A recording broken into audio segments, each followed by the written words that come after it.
Welcome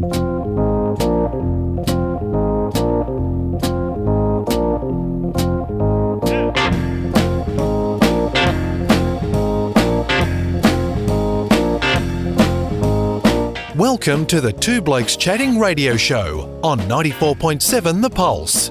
Music, interviews, news, and, well, Two Blokes Chatting. Now, here are the two blokes. Hey, it's 7.5 past 10 o'clock on a Saturday morning. It's the Two Blokes Chatting radio show, and we talked about this during our production meeting during the week, Rob. We said, do we get a drummer? Do we get a radio announcer, TV personality? Do we get a men's health ambassador? And you said, get me everything. Okay. And we did. And this bloke, we've had him on before, so he's now officially a friend of the show, whether he likes it or not. Geoff Coxie Cox, how are you, mate? It's Neil here. You got Rob on the other voice? Yeah, I've got all you, and whether I like it or not. Oh, well, that's interesting. we can script friends of the show. Yes, oh, absolutely. Yes, absolutely. Hey, listen, thanks for joining us. And last time we had you on, we talked about a number of things. I had a list of things we wanted to talk to you about. We didn't get through anywhere near the list. I reckon we've still got another 2 or 3 chats ahead of us here. Okay, no worries. We talked, when we finished that, you said we were going to come back and talk about TV, some of your radio career, and your drumming with the Little River Band and some of the touring stories, and then we're going to talk about sleep apnea as well.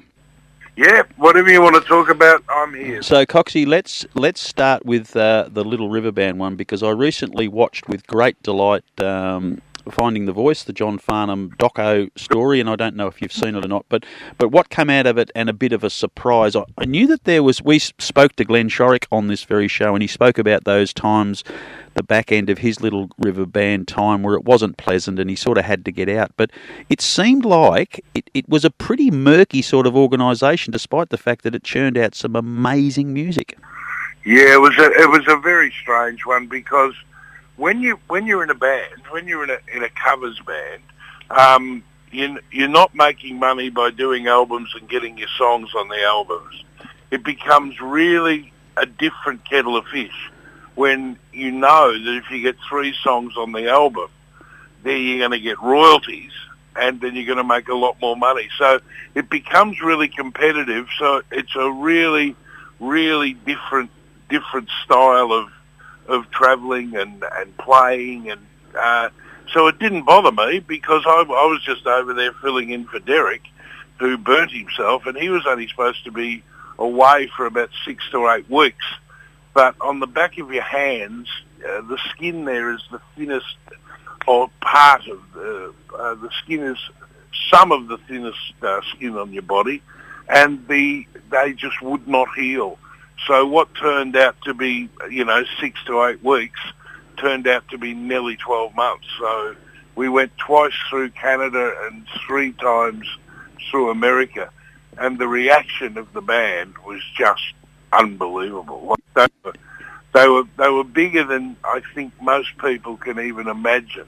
Yeah, well, that came through in the doco, and it was really, really good. But you and I were talking off air about the footy and the team structure and how you've got to be together and on the page. And it just strikes me, for some reason, when the lights went on and the amps were turned up, this magic was created. But then, as soon as it all stopped, they started throwing things at each other and yelling and spitting the dummy. It's really odd to imagine what it was like. Now, you're on the periphery. You're not necessarily in the creative side of the band, but how tough was it for you to do your job when this tension was there? Tough. Yeah, it was harder than normal. Shorrock and I became great mates, and we went out like just about every night after the concerts. We'd go whatever city we were in. We'd find out where a good club was, and we'd go out and have a drink and just have a bit of fun. But the band, see, Graham had his wife and child there. Beeb was very quiet, and Briggsy was quiet, so they didn't go out much. So it was just more like Shorrock and I went out. It was like Simon and Garfunkel. That's actually a very good analysis, yeah, judging by your respective sizes and shapes and hair types. I remember Wheatley always saying, "Good night, boys," and then I'd always get the blame when we get home late. And Shorrock would have He was amazing, though. He'd have no voice at 6 o'clock in the morning, or 7 o'clock in the morning if we were catching a flight. And he did not miss one show, and he sang like a bird every night. It was ridiculous, because we'd be whooping it and shouting it. We used to get up and sing with house bands and do all sorts of strange stuff. We had a great time. I had a great time. So it had nothing to do with me, and I decided that's how it was going to be. Yeah. Thought, I know I'm only here for a good time, not a long time. A long time, no, but a good time, yes, and a short time, yes. So that's how I handled it. So I guess, Coxie, when I have a mate who is a guitarist, and he was asked recently to be involved in a little band that backs a chap called Russell Morris. Not sure if you're familiar with his work. And poor Eric was absolutely beside himself, having to learn all of these songs and make sure that they were standard, that, you can stand behind Russell Morris. Yeah. How much warning did you get that you're filling in as a drummer, and by the way, we're going to play 2.5-hour shows and you better know all the correct rhythms? Well, Briggsy rang me on a Sunday morning and said, Derek has had a really nasty barbecue accident and has burnt his hands. Can you fill in for 4 to 5 weeks or whatever it was, and it'll be in America, so we'll have a good time. And we're leaving on Wednesday. And so we rehearsed in Studio 1 at AAV, Armstrong Studios in South Melbourne. We rehearsed Monday and Tuesday, flew Wednesday with me in those days, a tape recorder in my carry-on with a set of headphones, and I was still learning them when we got off the plane in LA, and there wasn't one disaster. It was a bloody miracle. But the advantage is I loved that band before I had anything to do with it. And so I knew vaguely all the songs. Not well enough to play them, but get up on stage tonight and play them. But after 2 days, we were pretty close. And it did get better. But what caught me out was I hadn't played an hour and a half all at once, hard playing, for a few months. I was just in the band at the Armadale pub, actually. Great time. And I finished up having to wear, they've now got proper drumming gloves. The cymbal makers make them and everything, but I finished up wearing golf gloves because my hands blistered really badly, because I just didn't, for those first 2 days, and then when we started touring, my hands weren't hard enough. So I finished up dipping them in methylated spirit every day. Sharpen you up a little bit. Hey, Coxie, on this, I've always been intrigued by this, hearing stories of Dave Grohl doing the Foo Fighters. So he lays down all of the music, plays all of the instruments. At what stage in the laying out of a track like that does the drums come in? Do they have to be there at the start? And then, if that's the case, as a drummer, how can you drum without music? How does it all work? No, with all the CAD stuff that I did and all the albums I played on, what you do is you lay down a basic track, which is usually piano, bass, and drums, or sometimes can be drums, guitar, and bass. But there's always a basic track, and one of the things that I was really good at is, without pouring treacle on myself, is I could play to a click track, which meant they put in your cans, only the drummer would get this kick, kick, kick, kick, like a metronome, and you'd have to be able to play to it, because one of the easiest things, as any musos listen, if it's cut common time and it's doubling up, it's really easy to speed up. And I got a lot of work from a lot of bands in the studio because the drummer couldn't play to a click track, and I just happened to be able to do it. Because I guess the other thing is too that, you know, if you're listening to those tracks over a 14-hour period between here and LA, Yeah. battery-operated tape recorder presumably. Yeah, it was a bit longer than 14 hours. And You know, in all seriousness, the batteries would wear out and the songs would change in their speed presumably. No, they worked for me. Like, I didn't listen to them for the 14 hours straight. I'd listen to them for an hour. Okay. Then Shorik and I would tell lies for a while. have a cool, refreshing ale. One or two. Yeah. Yeah, it sounds just crazy, and of course now with the name Little River Band now being owned by an American is just one of the great tragedies of the music industry. Absolutely. To think that a band that is that big and so iconic in Australian history is now effectively an American band by name is just awful. Yeah, I agree, and I remember at one stage we all joked about we'd put the band back together and call it the Big Creek Combo. But they haven't put a stop to that. Well, am I right in saying that when the three key members of the team, so Shorik, Birtles and Goebel, got together and did a show called originally, you know, Birtles, Goebel, Shorik, I think they called it, and they actually highlighted one letter out of each of their names, which just happened to be LRB, and they got themselves into all sorts of legal problems with that, I think. I went to that concert, and I said to Glenn, I think one of the mistakes they made when they put that together, before all the proverbial hit the fan, one of the mistakes they made is they used really young players behind them, and it looked like the three blokes out the front playing with their kids. It just visually didn't look right. They were great players, but they would have been better off having all the guys about the same age in the band on stage at the one time, I think. Yeah. That's my opinion anyway. I think one of those players in the back might have been a chap whose surname was also Goebel. I think young Joshua was part of that. He could have been, I'm not sure. Yeah, I think so. But no. Coxie, did you cross paths with Farnham at all in your music life? A lot, or just a one-off or something? Yeah, we used to back John all the time. At all the, the floor show pubs like the Village Green and the the one out near the crematorium. I forget what that one's called.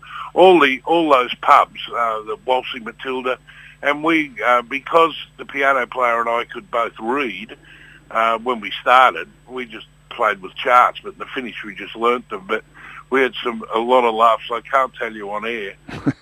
The piano player and I used to change the words to Sadie the cleaning lady. Yeah, it sounds a little bit like one for a glass of something cool on the Union Pacific one afternoon. That might be the go. To get hysterical. Yeah, I knew John. Reasonably well. I would have played drums for him probably 20 times, I suppose. Yeah, the doco was really good. I thoroughly enjoyed it. It sort of give you a real proud buzz, but it also made us understand how tough that industry is in behind the scenes, and how tough it was on him and family and Wheatley personally to create their dream. It was a real. I don't know if you've seen the doco, but I just loved it. See it? No, I haven't seen it yet. I know a lot of the inside of all that, but I won't go into it on radio. One day, if we have a beer, and I'll have your eyes wide open. Yeah. I sort of got that impression that it was only smoothed over, but it must have been awfully tough. I haven't seen it, but a couple of guys have told me that have, and I said, I don't know about that. I just left it at that. Now, during the week, Geoff, I was talking to a colleague at work, and I said, guess who's going to be on the radio on Saturday morning we're going to have a chat to? And they said, no. I said, Geoff Cox, Coxie. And expecting them to go, do you mean from the Roxy? Or do you mean, the guy who used to do the Preston Motors and Southern Motors ads? Or, the only thing they knew of was Coxie's big break. Yeah, the tally. Yeah. So how did that come around? Ian Johnson, who's no longer with us, who was a lovely man, was head of Channel 9, and he rang up one day and said, can I have half a day? And I said, yeah, what do you want? And I was absolutely broke. I'd gone through a marriage step and things weren't good. And I said, yeah, all right. And I went down to the park in Port Melbourne, where the opposite where the battleship is, and the gasworks, is it? No, the park right in Port Melbourne. Oh yeah, yep. Anyway, that's all right. Anyway, I walked down there, and here's Rob Gell sitting on a cannon, on the barrel of a cannon, doing a piece to camera, which was fantastic. And I thought, Jesus, I'm in trouble here. And if a kite did the next one, and she, it was really windy and cold, and her hair kept blowing in her face, and I thought, this is all right. The producer was getting cross because she had to stop to get her hair out of her face and all that stuff. So then it was my turn. I thought, well, the only thing I can do is make a real mug of myself. I'll muck around. So I mucked around and tripped over things and said, this is a fantastic... This is where it was a cell where they used to keep prisoners, and went to open the cell door, and of course I'd already locked it, so I couldn't open it. And so I just fooled around. And they sent the 3 tapes to Sydney, and I think it was Peter Meakin in those days was head of 7 up there, and he said, I'll get the big bloke. He said, hey, he's terrific. Yeah, we'll get him. So that was 5 years, and I remember when it started, Tanya, one of our researchers, said to me, well, there's 6 months, boy. You got 6 months without a worry in the world, you're getting some money. And I thought, well, how good's that? Well, 15 years later, but that's up the track. After 5 years, Jono called me into the office and he said, we're leaving. And I said, hey, what's this where? And he said, well, you've always been a pretty loyal bloke. And I said, yeah, wherever you go. Oh, yeah, I'm in. What do you want? And he said, we're going to Channel 7. I said, Channel 7? And he said, yeah, I'll give you a 2-year contract and I'll give you more money. And I said, where do I sign this? And that's when we went to Channel. So it was 5 years at 9 and then nearly 11 years at 7. Because I think back, and it was kind of the first of its type, wasn't it? We've now got every second shows about travel and visiting places close to home and stuff, but it was really a bit of a pioneer show, wasn't it? Yeah, well, it was weird because we started in Victoria. It was Melbourne show, Postcards. That's what it was called, at Channel 9. And we decided, they decided that we'd do all the really affordable stuff. Not the really high-end, just the affordable, like, a cabin in a caravan park or a good, really good motel that had a swimming pool and all that, but was really family orientated and all that. So that all started, and then all of a sudden, Queensland Tourism realised how popular the show was down here. So all of a sudden they started throwing some money to say, come to Queensland, and then we finished up going to the Kimberley and like all over Australia. And the next thing, somebody says, oh, we're going to Austria. I said, well what? So we finished up, we did all of the Pacific, we did the Cook Islands, Hawaii, you name it, we did it. And then we did an awful lot of Europe. And so from what little show in Victoria, it became a worldwide thing, and it's still on in China.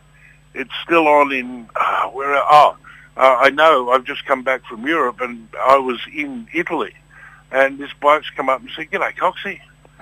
And I said, oh, hey, hi, how are you? And he said, I live here. I said, oh, yeah. He said, but I watch you every day at 2 o'clock on a Saturday. I went, hey? So I didn't even know it was on, but it's on in Italy as well. And, China, all over the place, Japan, all over the place.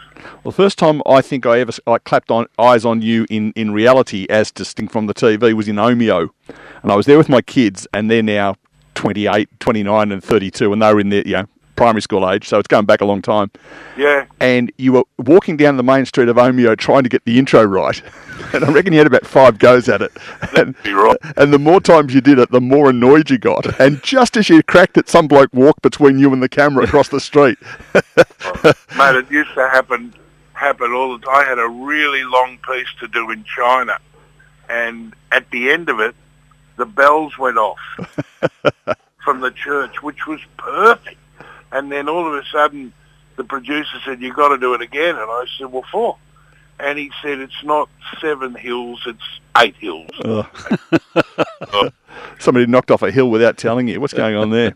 Yeah, I nailed it again, about 28 seconds of stuff off the top, and just as I finished, the bells went off again. They obviously had a remote control going for you. Oh, yeah, we still haven't believed that. But, yeah, there was I remember on the launch of Jetstar, we launched a flight somewhere or other, and I had to do a thing, was it Jetstar? It might have been Vietnam Airways, I can't remember. And all I had to do was go, "Oh, it's just fantastic here. Excuse me, could I get another champagne?" All I had to do. Do you reckon I could say it? The whole plane was hysterically laughing. Yeah, well, I had to explain to my small children that probably Coxie was a bit cross because that man walked across in front. Because you just get a block sometimes. So in most cases, I was pretty good, but if you got a block, the best thing to do would just walk away. Yes. Go and shoot some stuff, and I'll come back and do it. I reckon there's a bloke about to be shot, but that's all right. Hey, we've run out of time again, Geoff. It happens every time we chat. Can we come back and chat to you maybe in the second half of the year? Or we're in the second half of the year, We haven't got to the men's health section yet. Later in the year, and also intriguing. we'd love to hear about your radio as well. Yeah, I've got a couple of good funny radio stories. Yeah, that's fine. Yeah. And Rob's still sitting there reeling. You mentioned something called a researcher. What? Not something we know much about on this program, No, as is evident to the audience. Just find the people and let them tell the story rather than research. And thank you, Coxie, for, again, your openness and honesty and fun way of telling a story. But you've had such an amazing, interesting life. And I guess you still pinch yourself a bit? Yeah. Oh, absolutely. I mean, from going through the original music stuff and Little River Band and all that sort of stuff, and then radio, and then losing everything, including an ex, and getting cleaned, and then having no money, and then all of a sudden getting a phone call from Jono was fantastic. Yeah. And 40 years later, still being people walking up the street going, "Get them down, Deidre," I suspect. It's good now because I've got, as one of my mates said, he said, "Well, you got rid of one and got the princess." So he said, There you go. And greetings to Vivian, as no doubt she is listening in. Thanks, mate. We will chat again later in the year, if that's all right. "No worries, buddy. Good on you, Coxie. Thanks, Best Coxie. wishes. See you, boys." Geoff Cox there, friend of the show. He didn't mind being called that. Most people do. But great to have him as part of the stable and a really good fella to chat to. Indeed, and what an interesting, well-rounded working life. That most of it would be damn good fun. Yeah, well, I got that, like I've mentioned before. I met him on the train coming across from WA, and he just held the crowd in his hand, without even trying. Yeah, it's just good stuff. And I have a sneaking suspicion that luck, but the old saying, Neil, the harder you work, the luckier you get. Absolutely.